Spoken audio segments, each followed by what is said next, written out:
All right, so we're going to finish up our Foldie, and our directions are to write each fraction as a decimal and as a percent. So I have 96 out of 200. I'm really hoping I don't have to do long division for this. So for me, I want to see if there's a shortcut. Could I maybe change 200 to something else? Silas, Fox. Change it to 100. Oh, change it to 100 so we can divide by 2. So we're just reducing. So then that means we need to take 96 divided by 2. If I didn't know that, then maybe I'd have to do that really quick on the side. And I guess I should have... Oh, wait. That's not right. The 8. Okay, so I just pretended I didn't have a calculator. And this would be 48 hundredths. So then tell me what the decimal for 48 hundredths is, Priya. 0.48. And then somebody else give me the percent. You just did one. Let's get somebody else. You just did one. Somebody who hasn't answered yet. What would be the, go for it. 48%. 48%. Good job. All right. Awesome.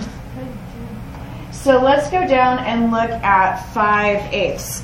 Is there any way to change eighths into like 100 or something like that? I forgot. No, not really. Like 8 doesn't go into 10 or 100. So there's no real shortcuts for that. 8 times 10 is just 80. So we, as much as we want this to have a shortcut with eighths, we just really don't. So we're going to do just a little bit of long division. Yay. So which number goes inside the box, Shay? No, inside. Oh, yeah. Okay, Priya. 5. 5. So the 5 goes on the inside, 8 on the outside. It looks weird because 8 doesn't go into 5. So what am I doing with that? Go ahead, Priya. Put a 0 on it and put a decimal after it and put a decimal. Okay, so it goes in 0 types. So I put a 0. We're putting decimals here and here, and then what? Add a 0. Okay, and then we add a 0 It's 50. here. Okay, so let's let everybody catch up. We're pretending this is 50. Oh, I know. So then how many times does 8 go into 50? Sorry. Okay, please don't flirt. Raise your hand. I did. So 6 times 8, and wait to be called on. So 50 minus 48 is 2. It hasn't divided evenly yet, so I'm going to add another 0 and make my division box a little longer.